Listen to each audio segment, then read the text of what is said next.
तमिलनाडु की गलियों में जब भी कोई बड़ी फिल्म रिलीज़ होती है तो सिर्फ पोस्टर नहीं लगते, एक जश्न होता है।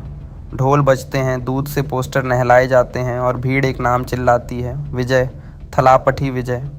विजय थलापति सिर्फ एक अभिनेता नहीं है, वे एक भावना है, एक भरोसा है और अब धीरे धीरे एक राजनीतिक उम्मीद बनते जा रहे हैं। 22 जून 1974 को चेन्नई में जन्मे विजय का असली नाम जोसेफ विजय है। उनके पिता एस.ए. चंद्रशेखर एक जाने माने फिल्म निर्देशक थे और मां शोभा चंद्रशेखर एक सिंगर और प्रोड्यूसर। यानी फिल्मी दुनिया उनके लिए नई नहीं थी, लेकिन इस दुनिया में अपनी पहचान बनाना वो आसान भी नहीं था। बचपन में विजय बहुत शांत स्वभाव के थे। वे ज़्यादा बोलते नहीं थे और अक्सर अपने में ही रहते थे। स्कूल में भी वे कोई टॉपर नहीं थे, लेकिन उनके अंदर एक अलग ही धैर्य और दृढ़ता थी जो आगे चलकर उनकी सबसे बड़ी ताकत बनी। विजय ने अपने करियर की शुरुआत बहुत कम उम्र में कर दी थी। उन्होंने बाल कलाकार के रूप में कुछ फिल्मों में काम किया, लेकिन असली पहचान उन्हें 1992 में आई फिल्म नालैया थीरप्पू से मिली। हालांकि ये फिल्म सफल नहीं रही। इसके बाद भी उनकी कई फिल्में फ्लॉप रहीं और आलोचकों ने उन्हें गंभीरता से लेना शुरू नहीं किया। लेकिन यहीं से शुरू हुआ उनका असली संघर्ष। विजय ने हार नहीं मानी। उन्होंने अपनी एक्टिंग पर काम किया, अपने स्टाइल को बदला और धीरे धीरे दर्शकों के दिल में जगह बनानी शुरू की। पूवे उनक्कागा और कथलुक्कू मरियधई जैसी फिल्मों ने उन्हें पहचान दिलाई। फिर आया वो दौर जिसने विजय को सुपरस्टार बना दिया। गिली, थुपाकी, मरसाल और मास्टर जैसी फिल्मों ने उन्हें न सिर्फ बॉक्स ऑफिस का किंग बनाया, बल्कि जनता का हीरो भी बना दिया। उनकी फिल्मों में अक्सर एक आम आदमी की लड़ाई दिखाई जाती थी, भ्रष्ट सिस्टम के खिलाफ, अन्याय के खिलाफ।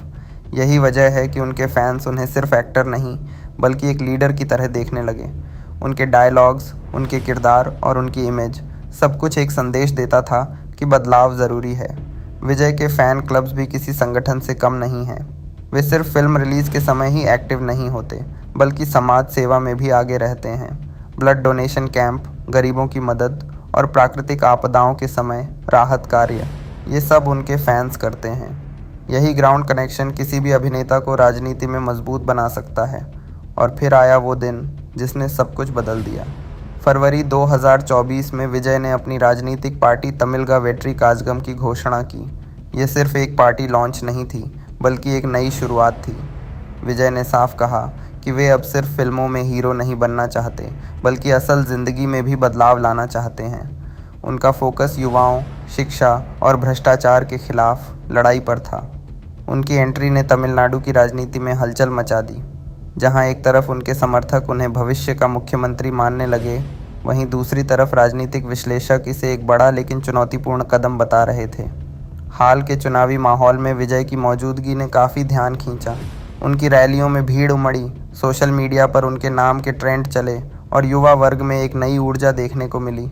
हालांकि अभी तक उनकी पार्टी को पूर्ण बहुमत या सरकार बनाने की स्थिति में पहुंचने की आधिकारिक पुष्टि नहीं हुई है। फिर भी एक बात साफ है, विजय अब सिर्फ फिल्म स्टार नहीं रहे, वे एक राजनीतिक शक्ति के रूप में उभर रहे हैं।